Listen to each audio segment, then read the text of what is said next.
La recogida en la regla 5 del reglamento. Vamos a hablar de la autoridad del árbitro, veremos los poderes y deberes que le otorgan las reglas, los jugadores lesionados y su tratamiento, la ley de la ventaja, así como las infracciones previstas por el reglamento. Bien, en el artículo 309 del reglamento de la Federación Española viene determinada la autoridad del árbitro como una persona en la que recae la autoridad deportiva única e inapelable en el orden técnico para la dirección de los partidos.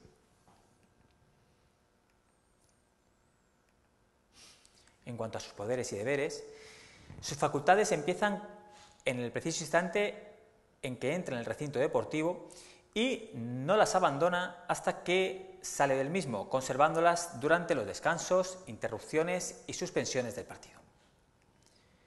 Las decisiones del árbitro deben ser acatadas por los directivos, por los futbolistas, entrenadores, auxiliares y delegados. Tiene la autoridad total para hacer cumplir las reglas de juego en el partido que se trate y como finalidad debe hacer cumplir las reglas del juego. El control de balones, control de la equipación de los jugadores, cronometrador oficial del encuentro, el poder de interrumpir o suspender, bien temporalmente o bien definitivamente, un partido, interrumpir el juego en caso de lesión grave y continuar el juego en caso de una apariencia de lesión leve. Ordenar el transporte del lesionado fuera del terreno de juego, para lo cual solo estará permitida la entrada al terreno de juego de 2 sanitarios por equipo. Y ordenar que el jugador lesionado reingrese tras su reanudación.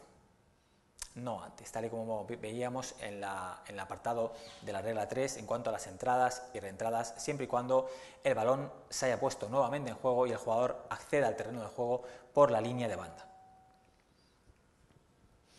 No permitirá en el terreno de juego jugadores que continúen con hemorragias o utilizando o vistiendo prendas manchadas de sangre, y debe comprobar esta situación antes de autorizar el reingreso al terreno de juego de estos jugadores que anteriormente han sido invitados a salir del mismo por este motivo. Permitirá que el juego continúe si el equipo contra el cual se ha cometido una infracción se beneficia de una ventaja. Sancionará la infracción cometida inicialmente si la ventaja prevista no sobreviene en ese momento, con lo cual el árbitro tiene capacidad para volverse atrás de su decisión de continuar con la ley de la ventaja si esa ventaja no sobreviniese en un primer instante. Castigará la infracción más grave cuando un jugador cometa más de una infracción al mismo tiempo, como por ejemplo podría ser el hecho de entrar al terreno de juego sin la autorización y cometer una segunda falta sancionable con tiro libre directo, como podría ser cortar la trayectoria del balón con la mano, zancadillar a un jugador contrario, etc. No será preciso el hecho de amonestar o expulsar en el mismo momento de la infracción. Si cabe, si bien es recomendable que para los casos de expulsión sí que se detenga el juego inmediatamente y se proceda con la misma. Pero sí que debe procederse, mejor dicho, a la amonestación o a la expulsión en la siguiente detención del juego, no pudiéndose reanudar el mismo hasta que no se haya llevado a cabo la amonestación. El árbitro debe tomar medidas contra los funcionarios u oficiales de los equipos que no se comporten de forma correcta y además deberá expulsarlos del terreno de juego. Actuará conforme a las indicaciones de sus árbitros asistentes en relación con aquellos incidentes que él no pudo observar por cualquier razón. No debe permitir que personas no autorizadas invadan el terreno de juego. El árbitro debe remitir a las autoridades competentes un informe o acta donde constarán las medidas disciplinarias adoptadas durante el partido, los incidentes que se produjeron durante el mismo, y las decisiones del árbitro son definitivas. Siempre sobre hechos relacionados con el juego y en lo concerniente a decisiones técnicas. Si un gol fue marcado o no, el resultado del partido, etc. El árbitro podrá modificar su decisión, su primera decisión, si es consciente de que la misma es incorrecta, bien por indicación de uno de sus auxiliares o del cuarto árbitro. Pero, ¿en qué momento puede modificar la decisión el colegiado? Bien, solamente en dos situaciones. Siempre que no se haya reanudado nuevamente el juego y siempre que no se haya dado por finalizado el partido. En esas dos situaciones podría volverse atrás de su primera decisión siempre y cuando sea consciente de que fue errónea.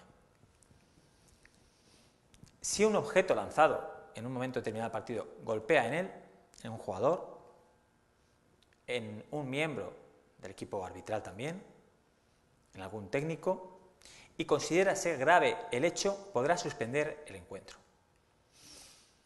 El árbitro tiene autoridad para mostrar tarjetas o mantiene su autoridad para mostrar las cartulinas, bien amarillas o rojas, en el medio tiempo, a la finalización y a la finalización del partido también.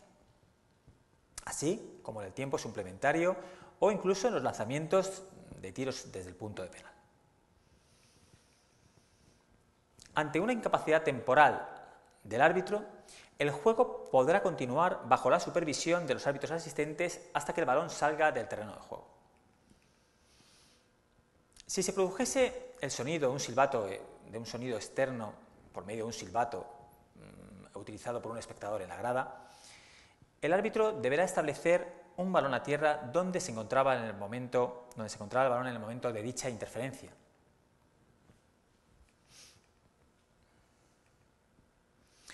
En caso de que un balón adicional, un objeto o un animal entrase en el terreno de juego, el árbitro detendrá el juego siempre y cuando observe que existe una interferencia directa en el mismo por parte del cuerpo extraño que hay en el terreno en ese momento. En cuanto a la ley de la ventaja, existen unas circunstancias de las cuales el árbitro tiene que tener en cuenta a la hora de decidir si cabe aplicarla o no. Entre ellas, la gravedad de la infracción. En ese caso sería expulsión, interrumpir el juego inmediatamente y expulsar, excepto oportunidad subsiguiente de marcar un gol. La posición en la que se cometió la infracción, no es lo mismo el decretar una ley de la ventaja en el propio terreno de juego del jugador ofendido que en el terreno de juego contrario. La oportunidad de un ataque inmediato por parte del equipo del jugador ofendido, el jugador sobre el cual ha recaído la falta, el ambiente del partido, etc. En cuanto a los signos o gestos que realiza el árbitro, encontramos la señal de tiro libre indirecto con el brazo levantado, encontraríamos la señal de un tiro libre directo indicando la dirección del terreno de juego donde debe dirigirse dicho tiro libre directo. Encontramos la señalización con los dos brazos extendidos a modo de ley de la ventaja cuando entiende que señalando la infracción original estaría beneficiando al equipo infractor. Y la exhibición o el hecho de mostrar las cartulinas amarillas o rojas. En cuanto a las preguntas control, podríamos establecer la primera, al indicar si podría volverse el árbitro atrás si considera que una decisión es equivocada. La segunda de ellas hablaría de cómo deberá proceder el árbitro si un jugador coge el balón con la mano tras escuchar un silbato de la grada. Y a modo de ejemplo, ¿serían definitivas las decisiones del árbitro? ¿Son definitivas en cualquier caso las decisiones del árbitro?